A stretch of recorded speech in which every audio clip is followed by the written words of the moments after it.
Rizka Nopriansa dari kelas 5C Al-Alim SDIT Labaik Lahad. Hari ini kami akan menceritakan tentang kisah Nabi Ibrahim alaihissalam. Asal-usul Nabi Ibrahim. Beliau adalah putra Azar Tahri bin Tahur. Nabi Ibrahim dilahirkan di sebuah tempat yang bernama Paddan Aram, wilayah kerajaan Babilonia. Pada waktu itu, kerajaan Babilonia dipimpin seorang raja yang bengis dan absolut. Namanya Raja Namrud. Ia tidak mau lengser dari kekuasaannya. Bahkan ia tak segan-segan untuk membodohi rakyatnya untuk menyembah berhala.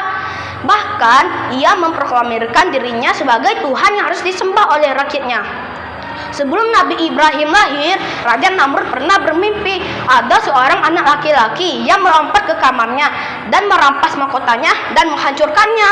Keesokan harinya, Raja Namrud memanggil tukang ramal dan tukang tenung untuk menafsirkan mimpinya yang ia mimpikan tadi. Kata tukang ramal, anak laki-laki itu akan menghancurkan kekuasaan sang raja. Tentu saja Raja Namrud pun murka. Ia memerintahkan semua prajuritnya untuk membunuh setiap bayi laki-laki yang baru lahir. Setelah Nabi Ibrahim lahir, kedua orang tuanya bersembunyi di dalam gua. Sejak kecil sampai menginjak remaja, Nabi Ibrahim dibesarkan di dalam gua. Ia tidak pernah melihat dunia luar. Ibrahim mempergunakan akalnya untuk berpikir.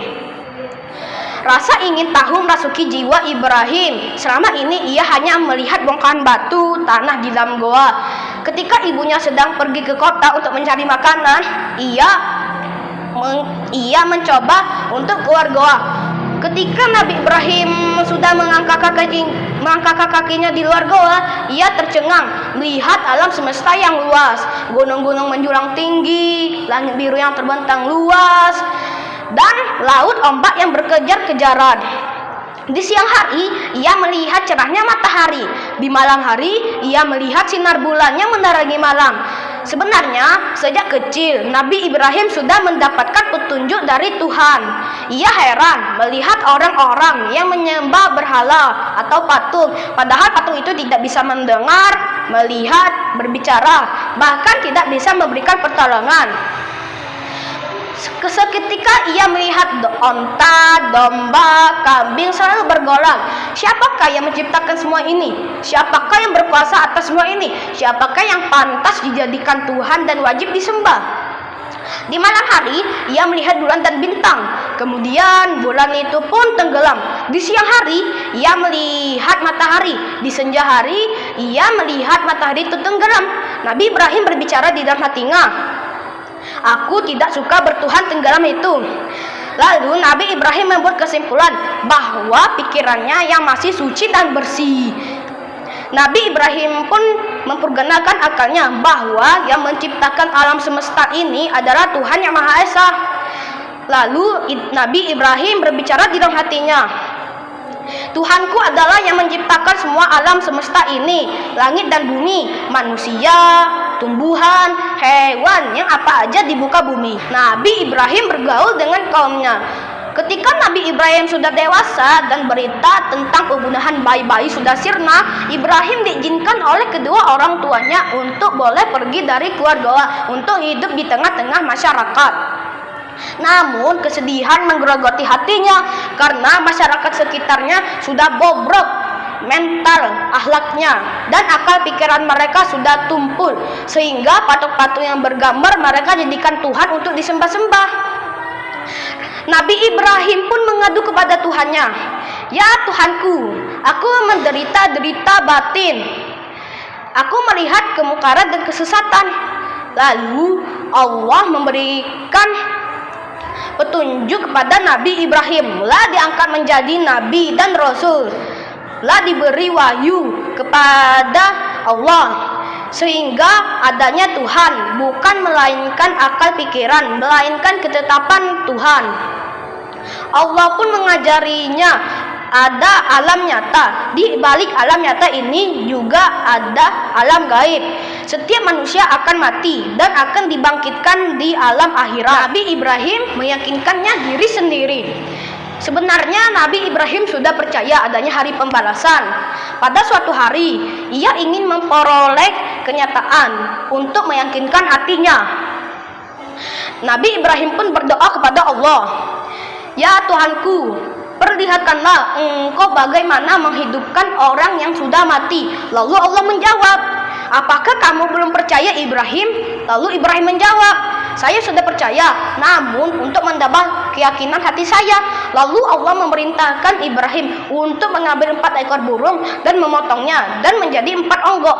Onggok tersebut ditaruh di puncak bukit yang berjauhan. Dan Allah menyuruh Nabi Ibrahim untuk mengambil burung yang sudah dipotong.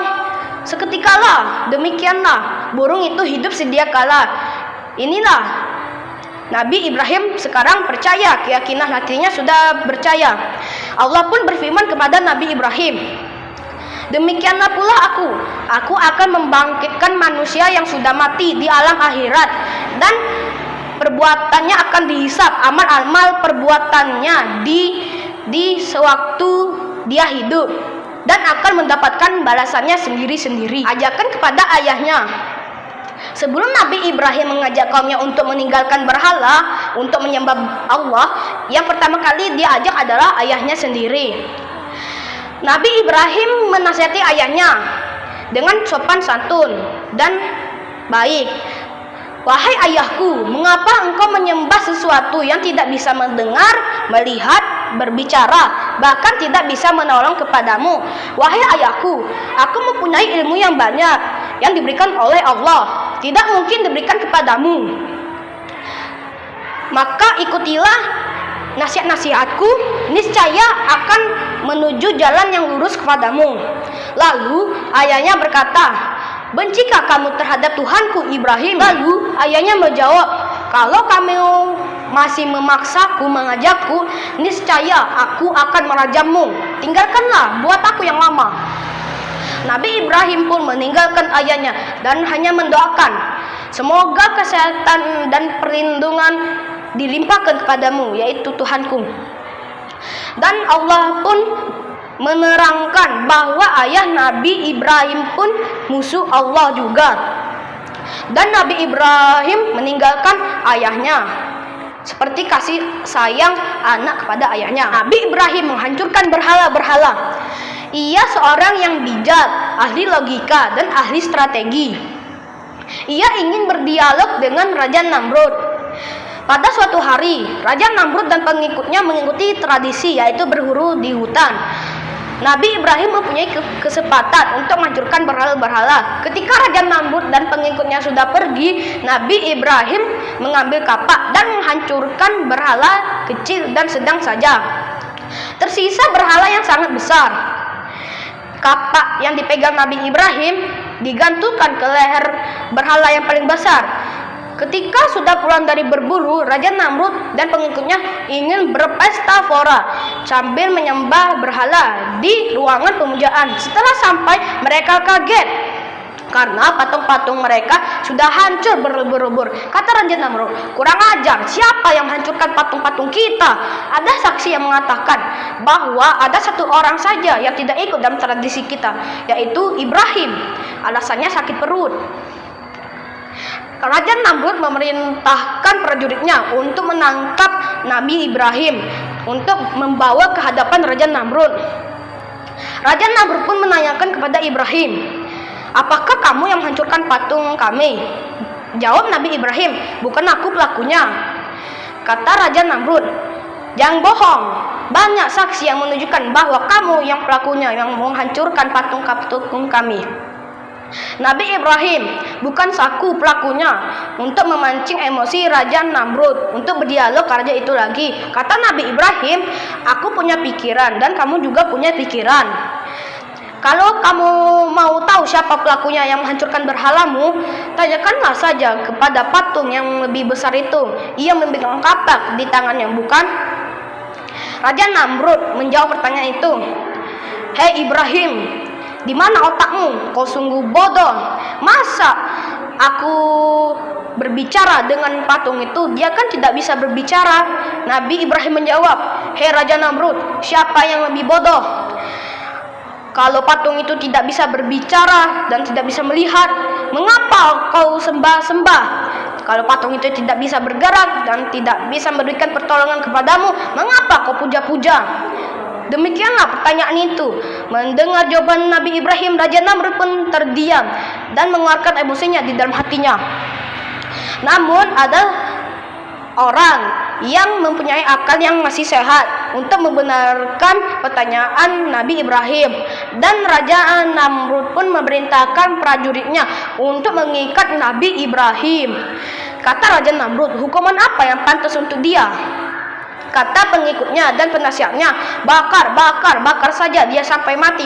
Raja Namrud memerintahkan semua prajuritnya untuk mengambil kayu-kayu dan ditaruh di dekat Nabi Ibrahim. Ketika kayu sudah ditaruh dan prajuritnya ingin membakar kayunya, pikir Raja Namrud, Nabi Ibrahim sudah hangus dan menjadi abu. Demikianlah seketika ketika api itu padam, Nabi Ibrahim keluar dari api itu dengan keadaan yang segar bugar. Demikianlah itulah mukjizat Nabi Ibrahim, tidak mempan dibakar api. Sesudah Nabi Ibrahim dibakar tidak mati, sebenarnya banyak rakyat yang mau mengikuti ajarannya, tapi karena takut kepada ancaman Raja Namrud, maka banyak pula yang tidak mengikuti ajarannya atau kafir. Nabi Ibrahim pun meneruskan dakwanya untuk mengajak manusia hanya menyembah Allah. Hal ini membuat Raja Namrud murka. Suatu hari Nabi Ibrahim dipanggil menghadap ke istana Raja Namrud. "Engkau telah menyebarkan fitnah yang jahat sekali," kata Raja Namrud. "Adakah Tuhan selain aku? Akulah Tuhan yang harus kamu sembah. Aku dapat mengatur dan merusak segala-galanya. Siapakah yang lebih tinggi kekuasaannya daripada aku? Hukum yang kutetapkan mesti berlaku. Keputusanku pasti berjalan. Semua orang tunduk kepadaku. Mengapa kau menentangku?" Dengan tenang Nabi Ibrahim menjawab, "Tuhanku adalah Allah. Dialah yang kusembah. Dia telah menciptakan kamu dan aku. Asalnya tidak ada. Ia sanggup mematikan dan menghidupkan siapa saja yang dikehendakinya. Ia adalah pencipta langit dan bumi." Raja Namrud menyangka jawaban Nabi Ibrahim itu dengan pendapatnya yang konyol. "Aku juga bisa menghidupkan dan mematikan. Benarkah?" tanya Nabi Ibrahim. Raja Namrud kemudian memerintahkan pengawalnya untuk mengeluarkan 2 orang narapidana. Kemudian Namrud mengambil pedang. Seorang dari narapidana itu dipegal lehernya sampai mati. Seseorang lagi diampuni, dibiarkan hidup. Lalu Namrud berkata, "Begitulah caraku menghidupkan dan mematikan. Itu bukan mematikan, melainkan membunuh dengan cara biadab dan kejam." Kata Ibrahim, "Tuhanku adalah Allah, bisa menjalankan matahari dari timur ke barat. Jika kau memang berkuasa Namrud, cobalah kau jalankan matahari itu dari barat ke timur." Namrud terbungkam, tak bisa bicara. Tantangan Nabi Ibrahim benar-benar membuatnya keok, tak bisa membantah lagi. Ia benar-benar telah dijatuhkan oleh kecerdasan akal Nabi Ibrahim. Sejak saat itu Namrud menganggap Nabi Ibrahim sebagai musuh besarnya. Karena negeri Babilonia tidak aman lagi bagi Nabi Ibrahim dan istrinya, maka ia memutuskan untuk pindah ke Syam, Palestina bersama Lut yang kemudian juga diangkat menjadi nabi, dan beberapa pengikutnya. Ia meninggalkan Babylon. Namun tidak berapa lama lagi negeri Palestina diserang bahaya kelaparan dan penyakit menular. Nabi Ibrahim dan pengikutnya kemudian pindah ke Mesir. Mesir pada waktu itu diperintah oleh raja yang kejam dan suka berbuat seenaknya. Dengan Raja Mesir suka merampas wanita-wanita yang cantik walaupun wanita itu bersuami. Ketika Raja Mesir mendengar bahwa Sarah adalah wanita yang cantik, maka Nabi Ibrahim dan Sarah dipanggil menghadap Nabi. Ibrahim berdebar yang wajah cantik sekedar untuk menunjukkan betapa besar kuasaannya. Tidak seorang pun berani menghalangi perbuatannya. Setelah menghadap Raja Mesir, ia ditanya, "Siapakah perempuan itu?" "Saudaraku," jawab Nabi Ibrahim. Sengaja ia berbohong, sebab jika dia berkata terus terang, tentu dia akan dibunuh Raja Mesir dan istrinya akan dirampas. Perbuatan Ibrahim ini menjadi kaidah boleh berbohong dalam keadaan yang terdesak dan terancam bahaya. Nabi Ibrahim dan istrinya boleh tinggal di istana. Pada suatu hari Sarah dapat menyembuhkan sakit Raja Mesir, yaitu sepasang tangannya mengatup rapat, tak dapat digerakkan. Atas jasanya itu, Sarah kemudian dihadiahkan seorang budak bernama Hajar. Dan dengan ikhlas, Hajar kemudian diberikan kepada Nabi Ibrahim untuk dijadikan istri. Di Mesir, Nabi Ibrahim dapat hidup tentram dan makmur. Hartanya melimpah ruah, tapi justru ini menjadikan iri hati bagi penduduk asli Mesir. Palestina dijadikannya tempat tinggal, dijadikannya tanah airnya, dan dijadikannya tempat untuk menyembah Allah. Di negeri Palestina itu, Hajar melahirkan seorang anak yang bernama Ismail. Tak lama kemudian, Sarah juga melahirkan anak yang bernama Ishak. Nah, jadi teman-teman, kita bisa mendapatkan keteladanan Nabi Ibrahim, yaitu 1. Taat kepada Allah, 2. Pemberani dalam menghadapi situasi apapun, 3. Sabar dan Tekad yang kuat, 5. Sabar dan pantang menyerah. Sekian dari video kami tentang kisah Nabi Ibrahim alaihissalam. Kami tutup dengan acaranya. Assalamualaikum warahmatullahi wabarakatuh.